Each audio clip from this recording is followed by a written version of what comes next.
gaming monitors. Get tactical.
Good afternoon, everyone, and welcome to this second day of the Mandatory Cup, which is a part of the Ignition series.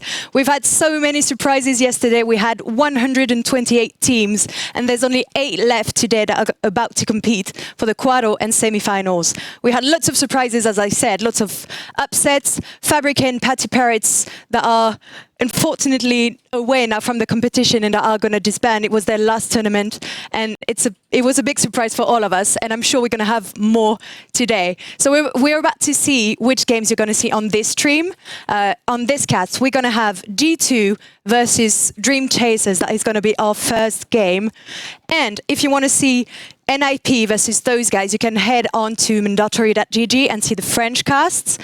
As for the other games, you're probably going to be able to see them through the player's point of view that is also available on mandatory.gg. As you know, our casters are somehow the same as from yesterday. So we've got on the English cast, we've got Demon, we've got Pansy, and we've got HYPERX that are going to join us again today. On the French cast, we still have Luti, and we have Zerator that is going to cast for us as well. You can still see our Polish, Russian, and German-speaking partner streams on mandatory.gg as well. Before we start and we head into the quarterfinals for today, again, are going to be BO3, so you're going to have lots and lots of amazing games to see. We have a little video for you. We have an interview from Kasra Jafrudi, who is the Valorant Global Esports Business Strategy Lead. So we had a few questions for him. You're going to see some now, and you're going to see some later, and also more surprises. So I lay down to him. Yeah, when we came out in closed beta and we were on Twitch and players had to watch, to get access, we knew it was going to be popular. We were very pleasantly surprised at how popular it was, how many fans and players were tuning in to have that potential to have access to the game. We were all very surprised. We were all very happy. It gave us a lot of energy. And we've been listening very closely since. We've been listening to feedback on the viewing experience, whether it's watching a match or watching someone stream. Ultimately, we want to make sure Valorant as a game is not only a game that it's fun to play, but a game that's fun to watch. So, we've been listening very closely to the feedback. We've been trying to make changes. Some of it will take longer. Some of it we've been making already. But ultimately, it's something, we're very excited about. I think it's obviously very early on, but we've seen teams build up through the Ignition series. There's teams in the esports scene that weren't around a month or two ago. We're starting to see rivalries come up. We're really excited to seeing, G2 do really, really well, but we're starting to see other teams come up and start competing with them. We've seen the same thing in North America, as almost a different team has won every event that's happened. I think we're still really high and really far away from hitting the skill ceiling of players in the game. So as we go on, teams will get better, players will get better, and the meta will change. As new agents come out, the play will change. So ultimately, I think the levels of play we've seen have still been much better than anything we've ever seen before in this game. But we still also know there's so much room to improve, and teams know that, and everyone's working really hard to get better. All right, so as I said earlier, we're going to have a few more questions for Casper a bit later on today, so stay tuned. For now, I know you want to see games, and I know you want to see G2 versus Dreamchasers. So I'm just going to go straight into it and lead the way until Pansy and HYPERX, and then have an amazing tournament, and I'll see you in a bit.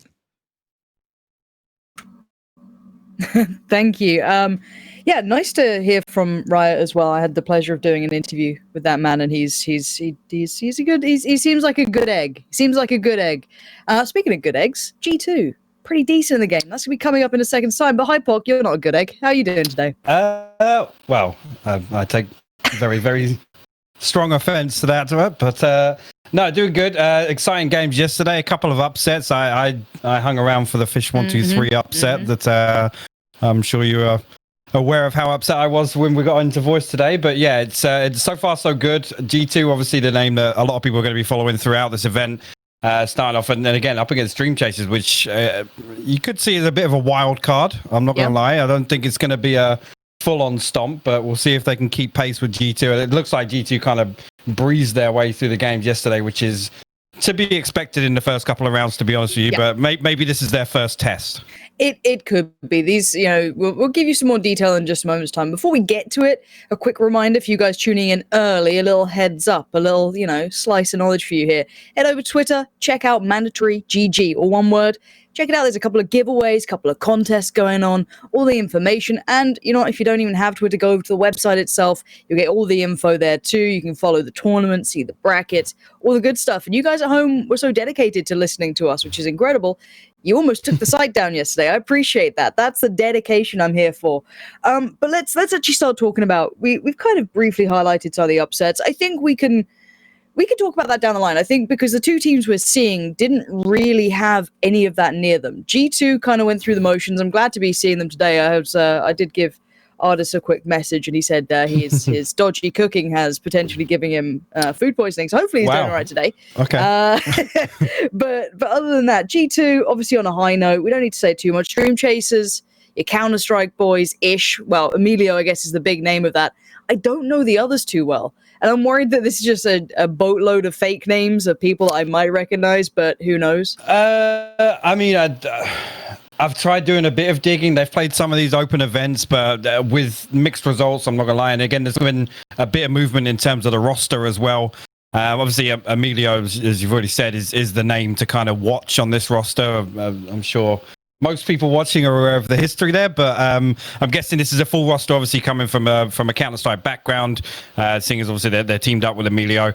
But yeah, I mean, their journey throughout, again, Nolpenki yesterday, the game looked like, Emilio in particular, looked like it popped off in that game. And again, that's probably one of the upsets that we've talked about. Nolpenki being knocked out is... You could say it's a big deal. That's one of the ones that, it would have been within the top 8 that you want to watch, at least make the distance. But but also there's some questions around that roster right now. We talked about Fabricant yesterday kind of going out, whether or not that was a lack of heart. It's their last event. Obviously, a couple of players being offered, I don't want to say poached, but being offered spots and kind of individually torn from the rest of the team. But I was still surprised to see it, to be honest with you. But just looking at the stats, it looks like it was an all-out team effort. Everybody kind of pulling their weight. It was Ascent, which I know Lee obviously mentioned earlier. Noel Penke and Ascent, interesting combo. It's the combo, yep. Yeah, so I'm not sure if that's going to be something that Dreamchasers are going to try, because G2 have obviously looked explosive on Ascent when we've seen them. That's that very, very hyper aggro, deathmatch, first blood kind of play style. So whether or not they want to, I guess, dance with the devil and do that with G2 on Ascent, we'll have to wait and see. But it should be a matchup for sure. Yeah, it's hard to see any teams having a good map pool right now against someone like G2.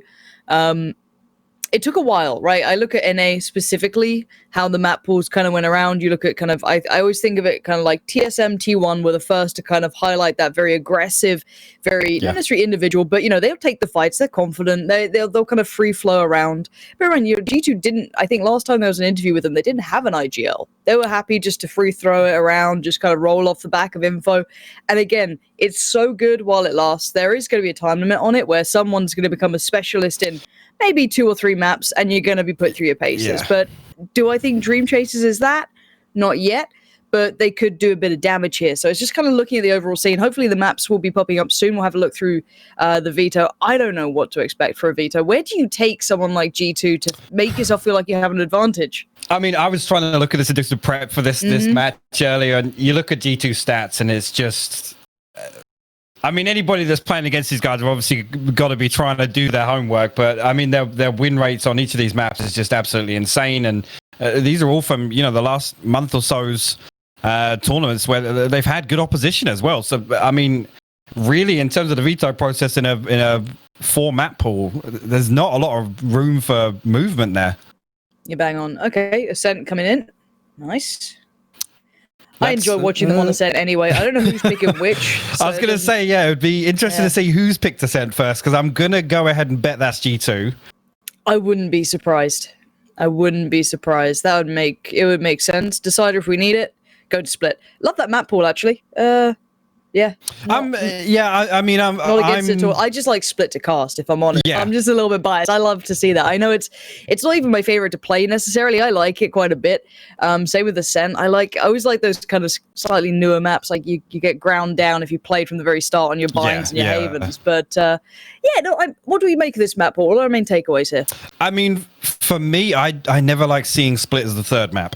I want to see if it goes the distance. I don't want to see it decided on Split, purely because we know how that can kind of go sometimes. So I'm fine with playing Ascent, Haven, and Split. Obviously, Bind for me. It was actually Dreamchasers. Okay, so like I said, they actually want to dance with the devil here and take G2 to Ascent in the first map. But again, that could be a big thing. I always say if you're the team to go 1-up in a best of 3, it's, you know, everything's on the line for the second map effectively for the opposing team. So maybe that is, I don't know, part of their game plan, can we say? But maybe.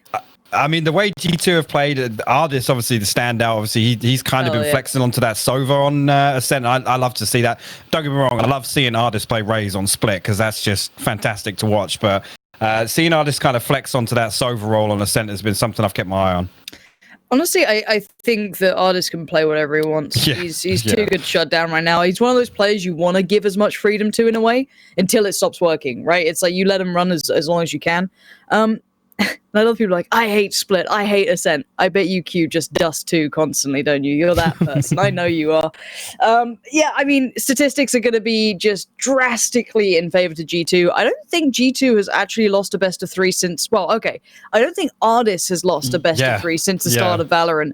And I'm pretty sure G2 now as a collective has not lost a best of 3. I think you're right. This current roster, where they've competed together, this 5 that we're seeing today, I don't think they've lost a best of 3 either. That's pretty good. It's pretty Yeah. good. So let's look at the win conditions for Dreamchasers here. And it's going to be hard because obviously they are up against arguably some of the best players in Europe and the best team in Europe, right? And I don't even think arguably right now. It's if we see a contestant towards it, we'll see it in this tournament. Let's give some win conditions because they're going to be rough. They're not going to be easy. What do they need to do to give themselves the space to catch into this one? I don't think Dreamchasers should try and play G2's game. I don't think they should take this kind of, slug it out. Let's try and win some 1v1s. I think, again, I mentioned this yesterday with the biggest opportunity for some teams to kind of step up is to really drill down on that macro kind of playbook. I want to see some clean site executes. I don't want to see them challenging Mixwell with the operator. It's as simple as that. Again, unless we see somebody kind of pop off and really step into that role and do well for Dreamchasers, I think that's how some teams, like the map just runs away with them. You try it for 2 or 3 rounds, before you know it, you're back on your second eco and you can't get anything going. Ascent as well, another one that I'm going to go ahead and guess that G2 are defending first, so we know how much of an uphill struggle attacking on Ascent can be. So I don't want to see them kind of try and play G2 at their own game. And again, for you guys at home, I'd love to catch up with other teams. I know a lot of the fans out there are saying like BBL are going to be great, and maybe they are. But we'll have to see. If they make it far enough in the tournament, we'll see them. That's the thing, right? And that's the point. Every time we see these Ignition series, it's all about that proving point. It's all about seeing, how the scene's actually shaping up. Because at the start of it, obviously certain teams look better than others, and the others catch up, they grind, and they get that strong map pool. Their players get confident. So we've got to hope for a bit of that here. Hopefully we're almost ready to go into game. That'd be quite nice. Agent picks, I'm sure, will be coming soon. But agent-wise, I don't think there's anything that could be brought out that's going to like blow my mind. No. I think, again, for me, I like seeing flashes in compositions. I like seeing either a Breach or a Phoenix, potentially. Breach probably more, personally. Omen is a must-have anyway. It doesn't really count. I was a little... And maybe I'm biased now because I literally got to... The last game I watched was literally... Tens playing Jet. I wasn't too impressed with Jets that I saw yesterday. I mean, today I might get a better view of them, but I was like, I wasn't too thrilled by it.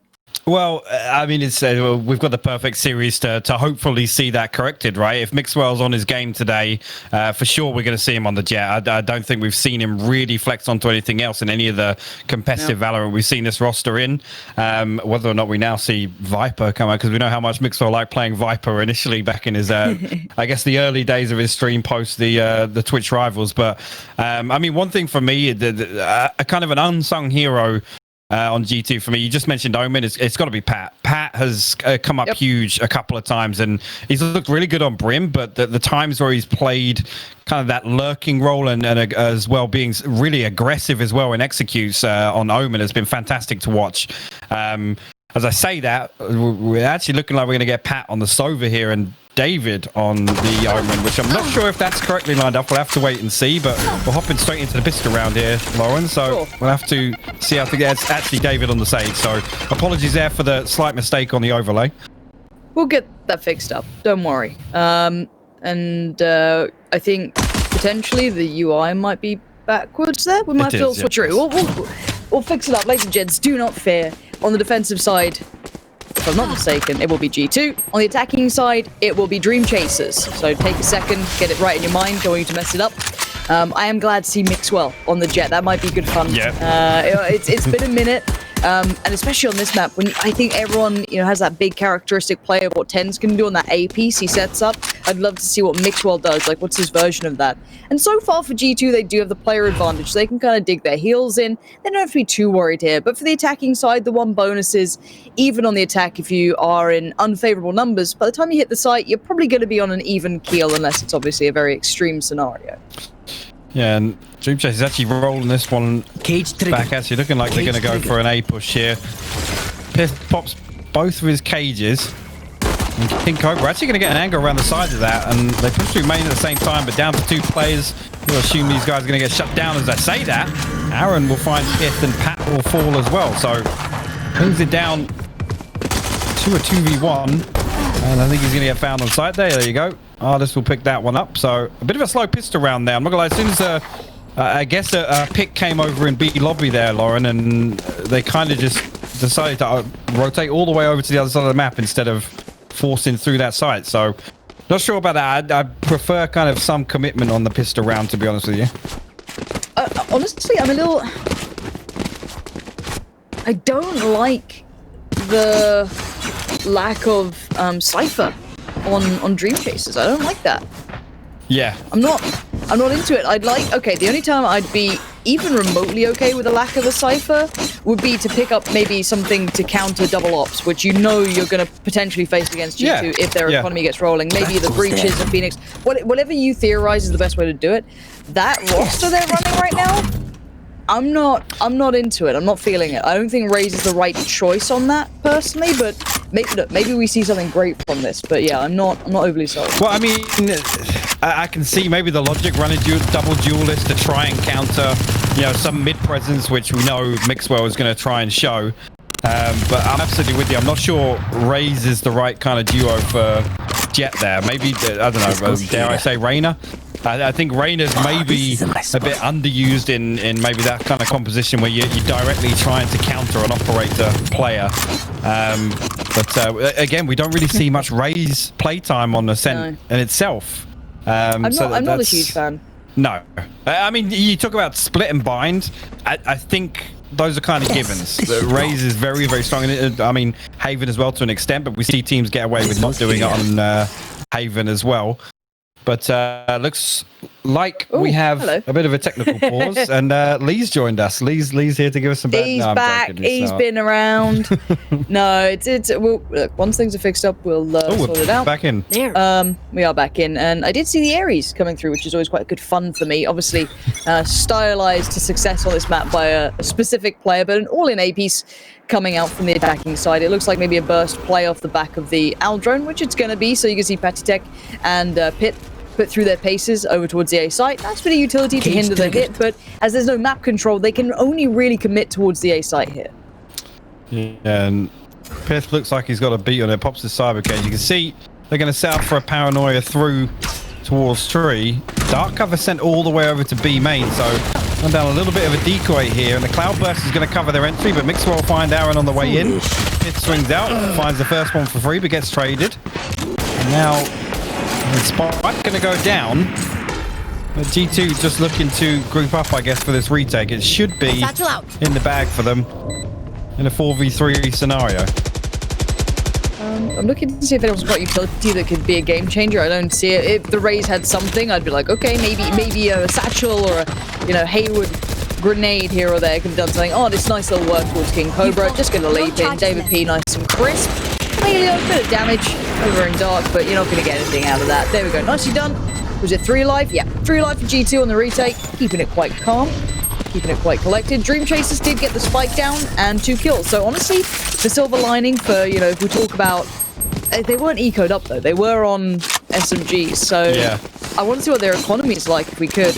I don't know if that was worth it. I'm not sure. Again, it's one of those things I think teams are trying to work out the best way to try and disrupt that economy, but they're going to be in a bit of a tricky spot now. Yeah, and again, it's always a trade-off. If you can kill 3 people, I guess, on the enemy team, it's sometimes worth it, especially if you're going to get the spike down as well, because that extra 300 actually means a lot in round 2. But again, the full-on execute there, I'm not sure if they'd get more value out of maybe sending somebody to lurk or flank right. David's actually going to find a wallbang onto King Cobra there through the corner. He's actually going to... Okay, David P's informed. This is the really battle sage we've talked about. And he's going to isolate the spike too, which is even more of an... You're looking, I'd say over-aggressive, but who the hell am I to deny David P's brilliance when he's feeling it? And I mean, the man's going to be in a good mood, right? He's been officially signed to this roster now. That buy phase, goddamn. We're just looking at that. That's like it. No, I mean, again, this guy's going to be in a super good mood. He's going to be feeling it. And I love seeing the variety of how people play that B-side. We've had that Sova kind of stylistic approach from your kind of Sinatra style, the wall bang, the Ares, all the crazy stuff. You get these sages who are hyper aggressive. They push into the halls. You'll get Sovas with these set, beautiful arrows. Yeah, I mean, it's pretty impressive, honestly. Oh, Another pause. It is, coming up. yeah. I've got another technical pause here, so unfortunately you have to listen to us talk a bit longer, guys. But David P is one of those ones that, again, I guess early on there was this. Okay, so we just got word that it's actually an issue with the man we're watching right now. Apparently, David P has not got a stream delay on, so that will take a minute or so. But as I said, there was a very, very, I guess, heavy stigma around Sage players not being able to kind of be this aggressor, and they have to be, you know, the backline agent and things like that. I think David P's been one of the ones to kind of break that stigma, to be honest with you, especially in competitive. Obviously, we've got a lot of viewers come through that obviously play the game on a casual level in ranked or what have you. But it's been fantastic to see him do it, because I think when you see a Sage kind of utilize, you know, the abilities to as kind of self-sustain as opposed to like that support role, it's really fantastic to see. You see him take these aggressive 1v1s. He slows off even there, walling off the spike so that he can get, you know, a cheeky angle over the top of the wall as well. And even though they're eco frags, it's just fantastic to see somebody play with that confidence. And So I do want to then ask you the downside question that we've been kind of throwing around, and it doesn't really matter for now because David P is definitely on meta. He's looking great with the Sage. What happens when Sage stops being on meta? Because there have been teams that have moved away a little from Sage. They've been playing Sage's comps now. It's looking more and more viable. I don't know. Have we seen David P play much out of Sage? I can't remember if he has shown a little bit more. This has been his main, that's his strong suit. Yeah, I can pretty confidently say I've definitely not covered any games where he's played anything other than Sage. And you're absolutely right. I think if you to think about it, the one thing we don't see is a lot of teams kind of in a best of 3 series, obviously where we have the current veto system. You know, if you're going to say, right, we're attacking on split first, so we're not going to run a Sage. Things like that, where, you know, you could say actually for the first half, if we're confident we can put up good numbers on attack, let's not run a Sage and let's deal with it on defense, especially on. I mean, if you look at Ascent, you could argue that it's very defensive sided.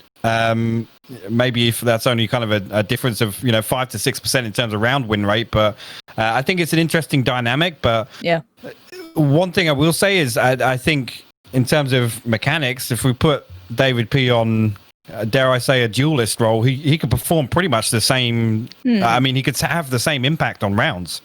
Potentially. I think I think it's something we have to wait and see if it does become a factor down the line. If David P's brilliance does potentially fall away a little, or if it continues forward. Obviously, guys, we're waiting on updates from you guys from production about what's the delay here.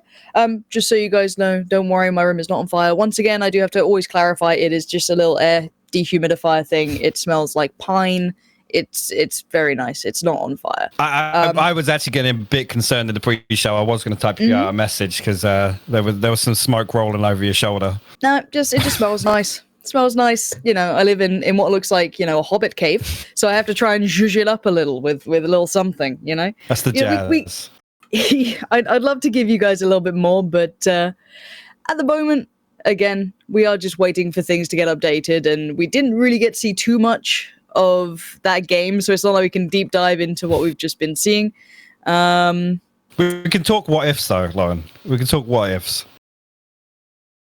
Let's have a little look. So for now, we're just gonna wait for everything getting updated. People just run your rooms on fire. It's not, don't worry. So yeah, for now, I think there's a couple of issues that do need to be solved with the Twitch channel. So if you guys do head over to, I think it is twitch.tv/mandatory, you should be able to see everything perfect. So make sure you come over to that and you'll get all of the viewing pleasures of these games going forward. So do make sure you head over to the twitch.tv mandatory until the Valorant channel gets fixed up. We'll head over to that one. So hopefully this all starts up again. And we get to see more of this, because a pistol round and an SMG round it's not much. I mean, it was a good enough start for me. I know we talk about G2 and this play style that we say may change over time, but it's still fantastic to watch, and to see them kind of, I guess, harness the power of AORUS in certain ways.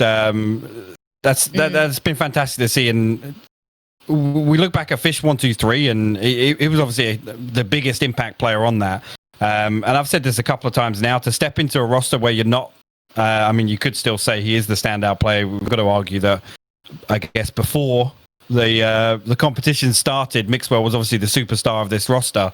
But I absolutely think that AORUS is, he's making his pitch for being, top 3 player in Europe right now, especially with how consistently he's performing.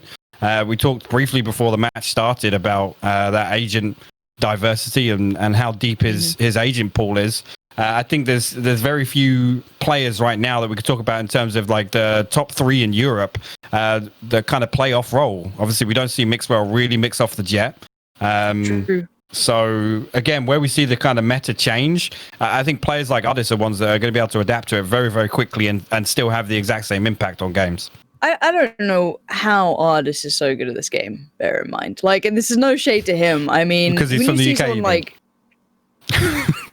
okay, I was going a different way, but, I'm allowed to say it. I'm allowed to say it. UK Esports. We are both from the UK. It is hilarious. It's like when you're seeing Weber doing a deep tournament run, you know that somehow UK players are doing well for themselves.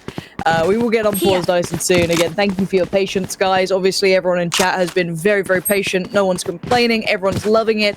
We are just having a great time. I love to see these upbeat spirits. But no, I think AORUS is just going to be all those crazy players going forward. He's a jack of all trades in this.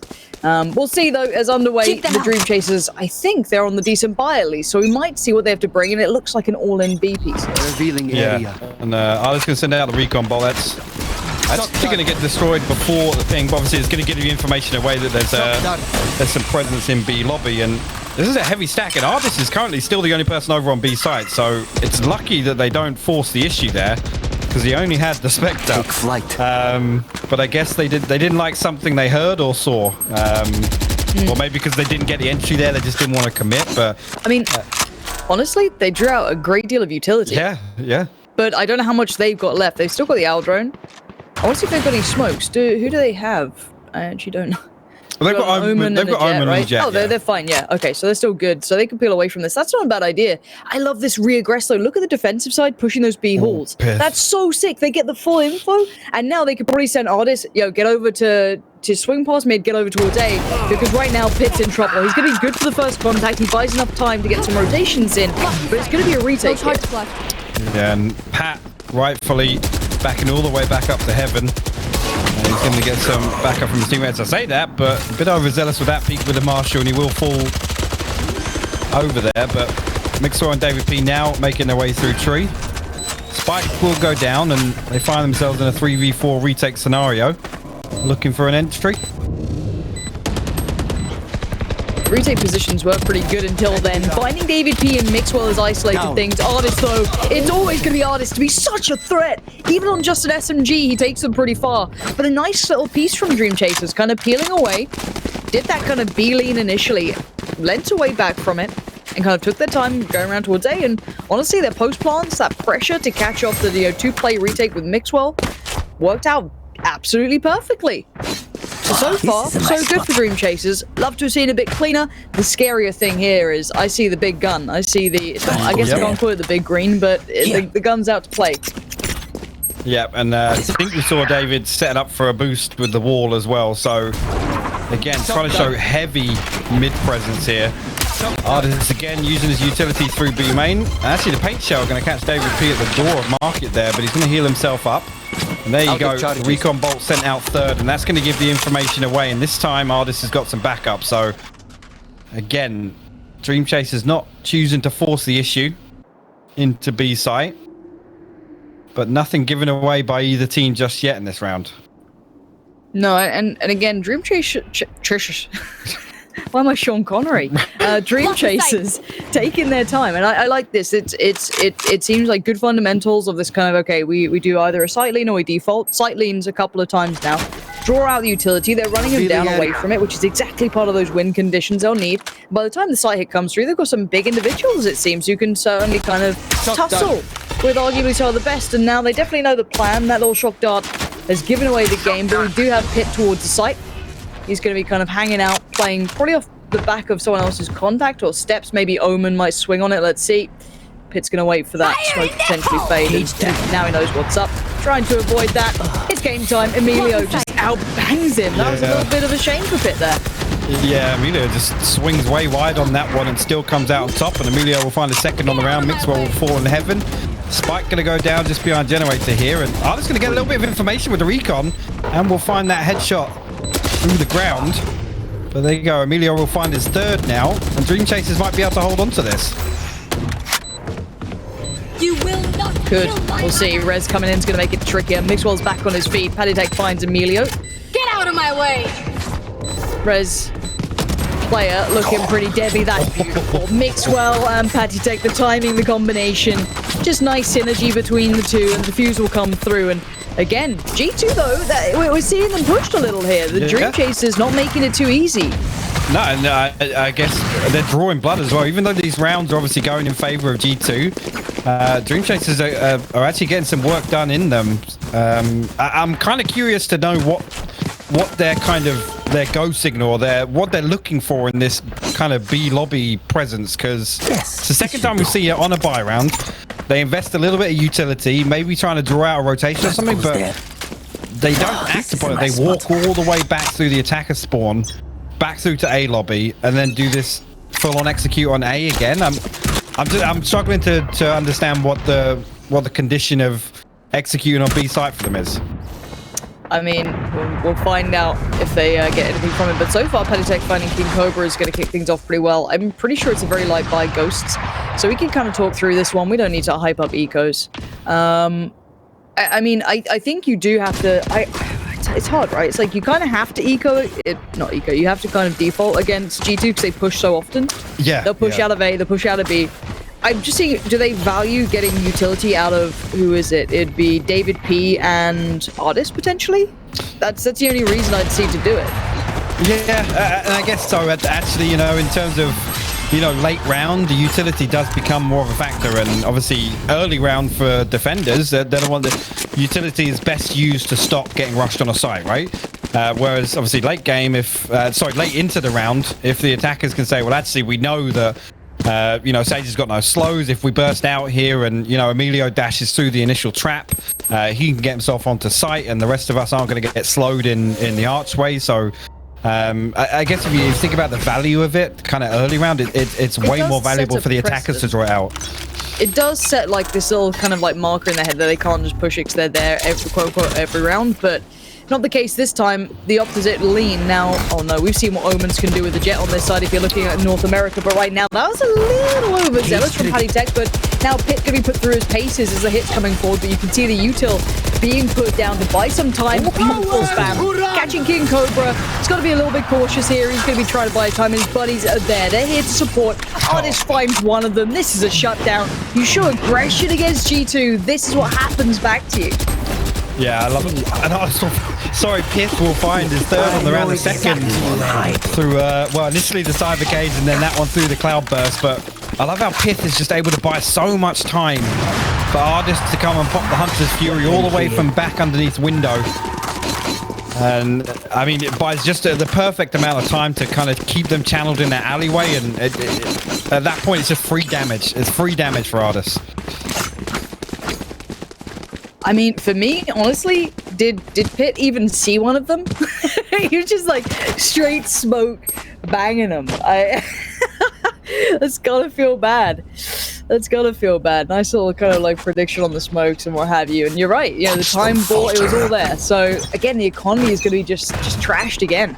How much are they down to right now? Can we have a little look? Just real brief. I think it was Sheriff's, right? If I'm not mistaken. It's not gonna be much to write home about. No, and I guess past the halfway point of the first half on Ascent, this is, I mean, when the game starts running away from you, if you're coming into round 8 on pistols only. And again, it's not like Dreamchasers haven't been able to get anything going. It's kind of post-plant where things are kind of falling apart for them. But I guess that comes down to just the composure of G2. Obviously, we talked about a couple of rounds ago, Pat making the absolute right decision to fall all the way back. That's I'm not sure why he sat around to see just how much damage that paint shell did, but he fell inside the dark cover nonetheless. But you talked a second ago about obviously G2 pushing out, and I've kind of donned this term defensive executes, which I think G2 won the demonstrated very well, where they literally set up for a push. I mean, they've actually got AORUS tucked all the way underneath stairs. He's going to have 2 enemies actually just passing right over the top of his head here. They're not going to spot him, and King Cobra's going to have the fright of his life if he comes to peek mid-link, and AORUS actually going to swing up onto the top of stairs there instead. So that brings it to a 3v3 now, and Dreamchasers has got a couple of weapons on the board now. So again, let's talk about rolling it back to basics, Counter-Strike style. You've got to be very careful against pistols. Especially Deagles, Sheriffs, you know, using that analogy, you kind of have to play a very standardized game because those annoying little pistols can do some damage. PattyTech going to keep this one calm for now, as there is only one left alive. It's the Omen on the other side. And PattyTech not having any of it. Nicely done. Instant trades. And that's one thing I really... And this is something that I don't think people realize how valuable people... Like, the thing is that PattyTech doesn't get the hype that, like, AORUS or Mixwell gets, potentially. But, I mean, he is such a solid pair of hands. Yeah. Same with Pitt. You know what I mean? Like, and David P's a bit of a fragger. So, like, I kind of put you David P, AORUS, and Mixwell in the same sort of category. PattyTech and Pitt, I feel, are a little bit more kind of utility-based, but if you watch these guys stream, if you listen to them, the comms you get from these two, the value they bring to a roster is huge. And I'm seeing AORUS with the big gun. We've got to see if he goes for the spam, because he's in the right place for it, and so are the opponents, and it works. So, let's see.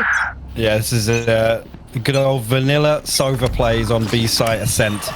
You see he's going to delay the recon just a little bit. Hopefully, I guess, somebody, or waiting for somebody to push in a little bit deeper here, or maybe wait for a little bit of contact, and that's going to get tagged, and he's not going to be able to get it because he falls back behind the wall. But elsewhere, Pat did fall, and David P doesn't have the res, so this is going to put Dreamchasers with the man advantage here. And I was talking about win conditions earlier. They've acted on this pretty much instantly, and G2 have read it as well. They've sent 3 players over towards A, and you can see the paranoia set up from the back of A main. Whether or not they opt to push through on this, the shock dart comes through, tickles Pitt a little bit. Sure they do. I like the delay. They're causing that little bit of doubt, that little bit of paranoia, because they're gamble stacking on the mids open, which is a little tricky to see. I'm not sure if anyone's flanking or in the back of the middle. You can see where the spike is just about. Now we can't. There we go. Jet's over there still. Lovely. Right. So they're doing the classic.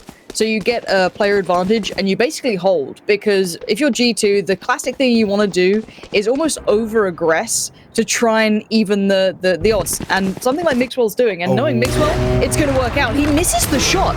Very uncharacteristic. Now we're going to dash out of there. Mixwell's still large and in charge. They know it's going to be this B hit. Get out of my way! Yeah, and Dark Cover going to cover off the defensive spawn. Pitt trying to find a little bit of damage through that. Hunter's Fury going to get invested as well here. We'll find out, and Emilio trades that back out, but David P still down there on site doing damage, and AORUS with the wall bang as well. We'll find King Cobra, and that's a fantastic hold there. Good recovery, to be honest with you. I mean, it looked like they were going to get the entry onto B site, but G2 absolutely collapsed and stopped them before they even managed to get the spike down. Actually pretty impressive. A little bit of info that Mixwell gets is huge. Obviously, you can see Dreamchasers were trying to exploit someone pushing out like that. If they'd caught him in mid, if they'd kind of peeled through that, that would have been, I don't say game over, because they've got so many like crazy individuals who can do just like these nuts things. But it makes it a lot more difficult. Speaking of Mixwell though, here we go. They're going to try and take some middle here. PattyTech already, though, going to kick things off. And there's that aggression. Yeah. You get away with it on one side. You take mid, you're like, cool, we got this. And then they push the extremities. They do it right. I like this. This is the second time we're seeing David use this wall to completely block off. And it gives him great vision into mid-link as well. So it's actually pretty aggressive. But meanwhile, Dreamchasers making all the way through tree. The spy cam spots him out. So all the info is going to go there. Pat's tucked away in hell, and actually Emilio's got above them in heaven. Pitt gonna find Aaron. There you go. Actually, Mixwell going to get caught on the rotation as well, but they've got to be careful. This. No more meddling. I was going to say, he's got to be careful. Pit's still tucked behind Generator. Could do some damage from there, but he does get spotted out. Pat now the only one left on site. Oh, this turns up in the nick of time, finds 2 of them. He's such a nuisance of a player. And now Emilio has to go hunting. He's got to find him.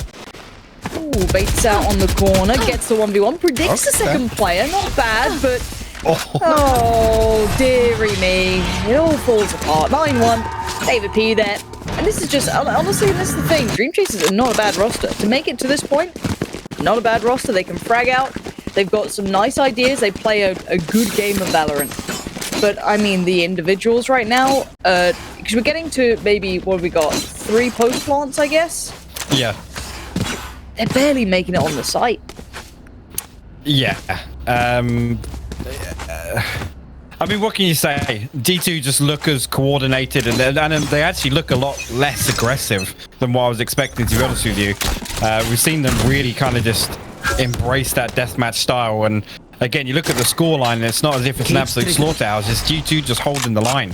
They're showing really, really great discipline here, and I talked about that a couple of times in terms of, you know, playing their life and playing for the retakes. As I say that, Pat going to find a freebie on Emilio walking through the dark cover.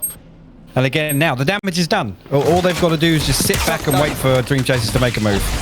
If someone wants to be keen and get statistics, how many times did G2 get first blood? That's what I want to see. A couple of trades out over by the aggress towards B, but AORUS, just casual, cool, calm, collected. Look at him. Look at this guy. He looks so refined in game. That's the thing. You watch him play, you're like, damn, it's beautiful, it's majestic, it's stylish. You get him in like a post-game interview, it's like, everyone's garbage. It's he's honestly one of my favorite players to like watch, because I miss people accepting a little bit of like the bad boy persona, you know? We don't have many, and we don't have many that do it so charmingly. It's weird to say that about a Scouser, but he does it in such a charming way that it's like, look at him, you gotta a love northerner him. with a knife. What a surprise. No, we're both from the UK. We're both technically from London. We're allowed to embrace this. Yeah, we're allowed to embrace this meme. It's not often we get to harp on a UK player that's doing well in esports, Lauren, so we've got to make the most of it. How has it happened in Valorant of all things? I am baffled how this has actually happened. Like, I'm happy to see it. I'm amazed. I'm like, maybe it's one player. Maybe we get Def again, right? He's over in NA, he escaped the European, or the island clutches. He's out there with the Americans, and it's easy out there with them. It's easy. I'm kidding, but relatable. I was about to say, you're just another export. Hold on, we just sent you out there. But to see, we've got what? Fish123. You have AORUS. You have the old Royals rosters out there. There's so many UK players around. It's really, honestly, quite surprising. I mean, rumors of Smooya as well, which is obviously an exciting one to keep an eye on. I mean, I'm hoping I see that, because I've been a big fan. I've obviously followed him throughout. But hold on, would you put him on Fish123? Dare I say that? I mean, ain't that the call though? Ain't that the call? They need help. Yeah. Dare I say it on broadcast? Nowhere to run! Yes, I will. God, you've heard it here first. Oh dear. No. How's he done this again? Yeah. Someone!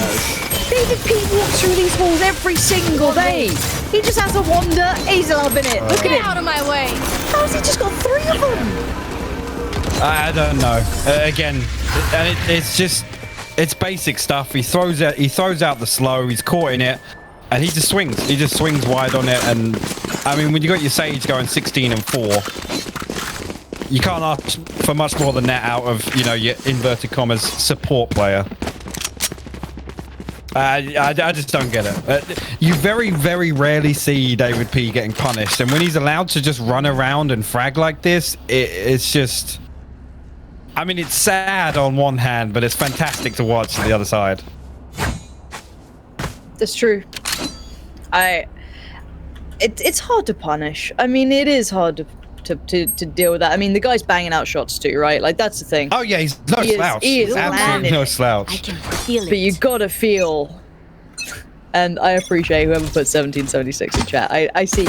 You're funny, and I appreciate you. That's a little subtle humor, and I like it. No, I mean, again, it's what are you meant to do? Yes, there's ways you could have shut it down with utility, but if he's feeling it, it's gonna be rough. 11-1. Speaking of rough. Oof. Yeah. Well, we don't get to see much of this attack potentially. No, well, hopefully more than 2 rounds. I say that, but David P is going to draw first blood elsewhere, and I mean, just look how far he's made it through the map.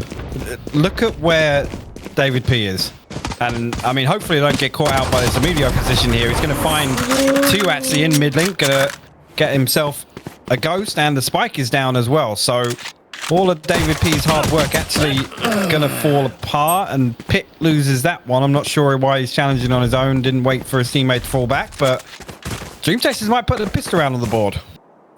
Who's left? Is it David P? The one and only. Here. Go on, David P. Let's see it. Nah. All right, fair enough. You don't win these. All right, at least we get a longer game. Yeah. There we go. Yeah, but again though, just David P had pushed all the way. He finally picks up the kill from B side, actually all the way over in the defensive spawn. And Emilio's got himself tucked into mid link, and I guess the information has been relayed there. David's like, "Oh, I've killed Almost the B like player." a misinformation. Yeah, and they've rotated through link instead of I guess David P didn't go through mid, so that there's no information being fed from there. But I'm not sure if Emilio pushed through market or came from cubby or what.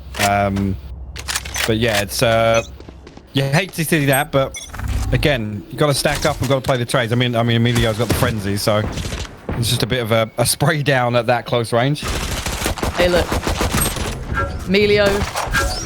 Call it a CZ, call it a frenzy, don't matter.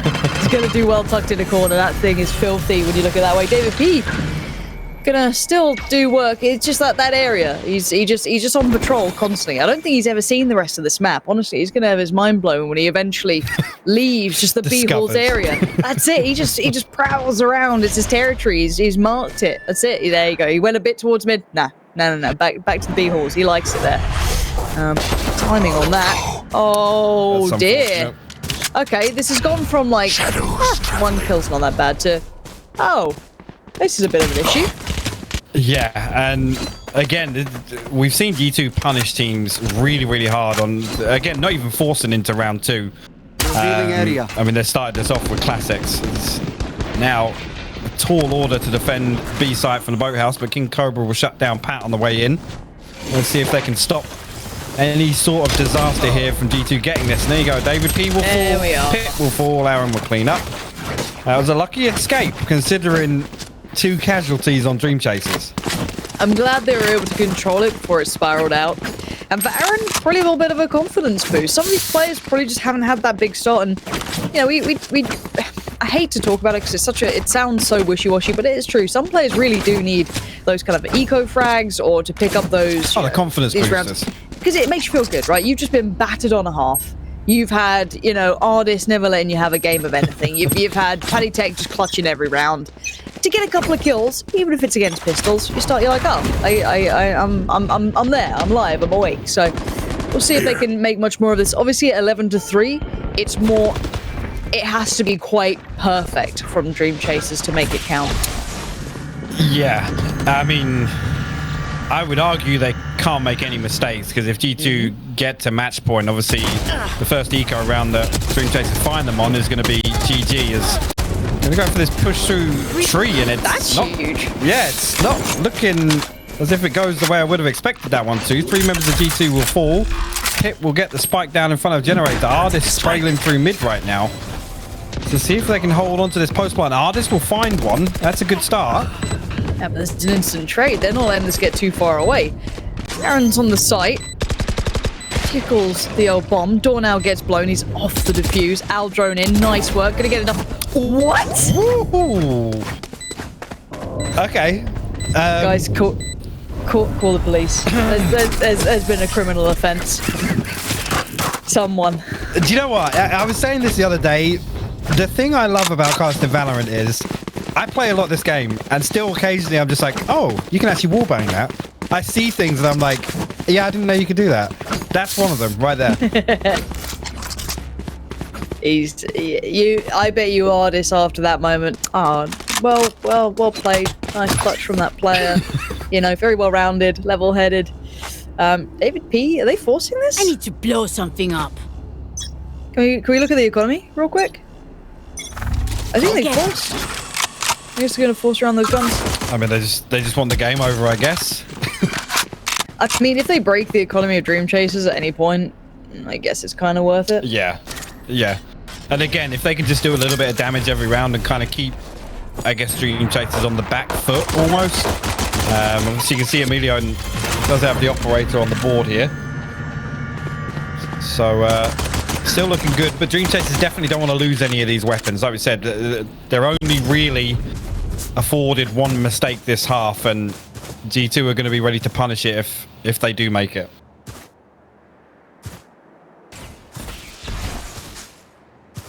I don't know why, but you know that, like, the way it scopes in, the little, like, they both have the Marshall skin. It kind of looks like T1's old logo, like the SK Telecom, I think it is. What I'm thinking of. I don't know what it reminds you of. Oh, what you mean the flares on the side? Yeah. It No, I reminds you see of, like, it. their little I see logo. it. Yeah. Honestly, if SKT1 get a team, or if it's just T1 now, I guess, but like in Korea or something, boom. You better get that skin going, Riot. You better do it and give me credit. But now we all Esports just wait and skins, you see. heard it here first. I mean, how big that? It's gotta be. What? Mixwell, why are you making a Marshall work? We don't play those games here. Oh dear, don't you do that. We don't do that. Playtech, thank you for dying accordingly as to plan. Give Dreamchasers a nice little chance. Let them have some fun. The spike's around the back of A, so we're all good. They're just trying to do damage. They're just playing the game to take away the economy. That's it. And honestly, they're not doing too bad at it. I mean, yeah, now 3 players fall for Dreamchasers, and you can see financially, I mean, Aaron, he can still buy up. I'm guessing actually there's going to be a drop there. I'm just waiting to see the full buy come in. So you're going to have 3 players under 1,000 credits, but 2,900 and 1,800 on the other 2. So it's not terrible, but like I said, this is the thing. If G2 can just do this every round, eventually they're going to go for an execute on a full buy round, and Dreamchasers aren't going to have a chance of holding it. Drone. Which is Here we go. here what we might see. Okay, they've seen 2 so far. You see Sage, you see the Owl drone. You know they're going to be there. Nice shot dart. Wall going back in over the top. Ultimate there. They're going to push in. They did the ultimate towards the side. You got David P taking down Emilio. I love this camera. There we go. Aaron over towards the defensive side spawn. But by now, look at the Dreamchasers. They're just down to 2.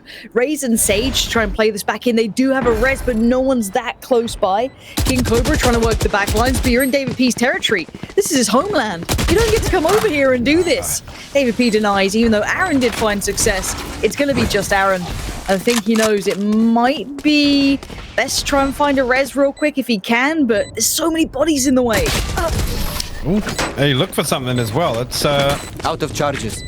I mean, you can write that off, but again, we talked about the economy in the previous, so it would have been nice to come into this with I an have extra dropped my phantom coffee for sure. everywhere, so I need to go get a towel real quick. Lovely. You can listen to my subtle tones, guys. Enjoy. But like I said, the economy there not looking good now. We can see 2 Stingers actually forced up, 2 Phantoms and a Bulldog, 2 Light Armors on the board for Dreamchasers, and backs against the wall in a 12-5 situation. Let's see what they can put together. You can see G2 make a fast exit out top mid. The recon bolt not going to reveal King Cobra.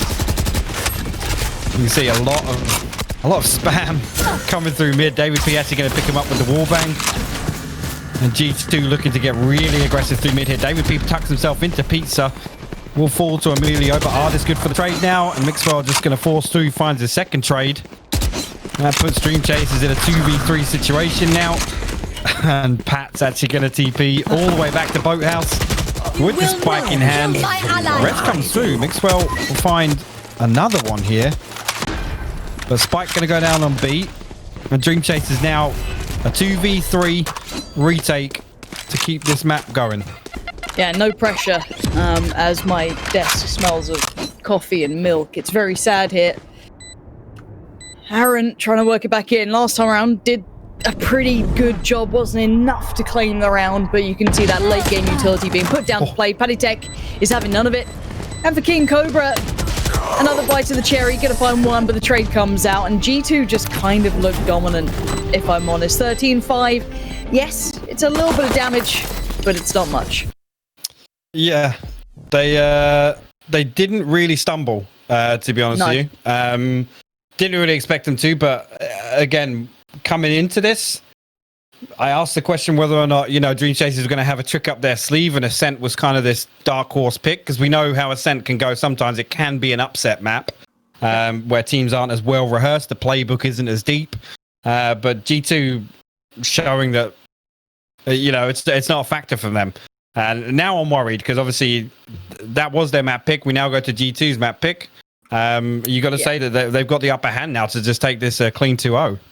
Yeah, I think that's something you've got to consider when we come to best of threes, that it does come down to looking good on that map pick, right? If you're going to come into a best of three series, you've got to expect that G2's going to look good on their map, but their map pool is deep. So if you pick something like Ascent, we kind of hope there'd be something to be seen, a little bit more than we just witnessed, sadly.